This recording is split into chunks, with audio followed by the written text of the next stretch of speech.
ছাত্ররা রাজনীতি করবে, আসবে, তারা নতুন দল গঠন করবে, আমরা তাদেরকে স্বাগত জানাবো। সরকারের থেকে যদি দল গঠন করেন, এই দেশের মানুষ সেটাকে মেনে নেবে না। সম্পূর্ণ নিরপেক্ষ থাকবেন।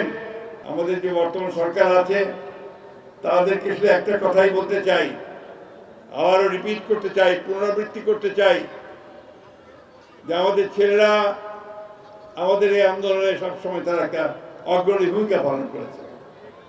প্রায় 1000-2000 মতো জুলাই আন্দোলনে মারা গেছে, তাই না? শহীদ হয়ে গেছে, তাই তো? আমরা 15 বছর ধরে আমরা লড়াই করেছি, সংগ্রাম করেছি।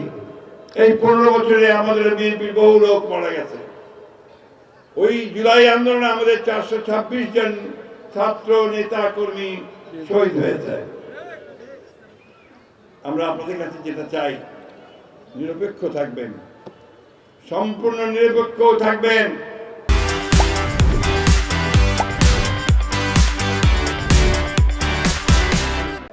নির্বাচন অবশ্যই দেশে হবে, এই নির্বাচনটি হতে হবে সব সময় নিরপেক্ষ সরকারের অধীনে।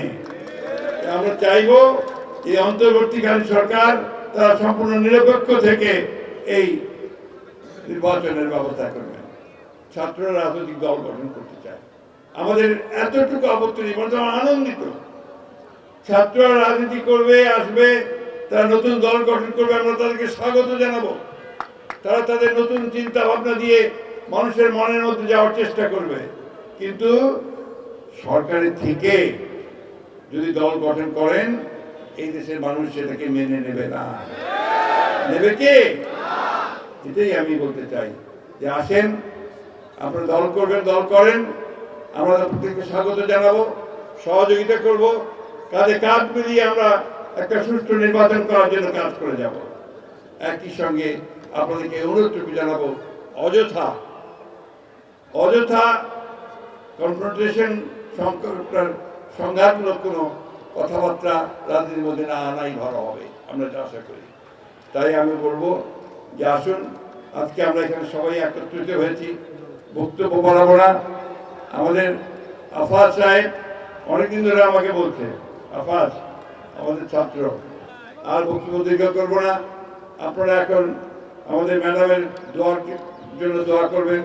আর কিছু উপহার সামগ্রী আছে তার একটা পক্ষ থেকে, সেটা অত্যন্ত সুশৃঙ্খলভাবে আপনারা যে যেখানে বসে আছেন বসে থাকবেন, আপনাদের কাছে এগুলো পৌঁছে দেওয়া হবে। বসে থাকবেন, সব পৌঁছে দেবে। আর আমি ভলেন্টিয়ারদের অনুরোধ করবো, তোমরা যেন বিশৃঙ্খলা সৃষ্টি না হয় সে ব্যবস্থাটা নিশ্চিত করবা। সব শেষে আবারও আপনাদের সুস্বাস্থ্য, দীর্ঘায়ু এবং ভালো থাকেন, সুস্থ থাকেন। আসুন আমরা ঐক্যবদ্ধ থাকি। আমাদের ঐক্যকে ভাঙার চেষ্টা করা হচ্ছে, সেটা যেন কেউ ভাঙতে না পারে। আর কোন আওয়ামী লীগের ওই প্রচারতারা, তারা নাকি এখন বিভিন্ন দলে ঢুকে পড়তে চায়, সেটা করতে দেবেন না। আমাদের দলে যেন কোনো আওয়ামী লীগের প্রচারতা না ঢুকতে পারে, সেটা আপনারা নিশ্চিত করবেন। সবাই ভালো থাকবেন, সুস্থ থাকবেন, আপনারা শান্তিতে থাকবেন, এই দোয়া করে আল্লাহ তাআলার কাছে দোয়া চেয়ে আপনাদের কাছে বিদায় নিচ্ছি। আসসালামু আলাইকুম, খুদা হাফেজ। বাংলাদেশ জিন্দাবাদ, বাংলাদেশ জাতীয়তাবাদী দল জিন্দাবাদ, শহীদ জিয়া মরণ, দেশনেত্রী এবং খালেদা জিয়া জিন্দাবাদ, তারেক রহমান জিন্দাবাদ।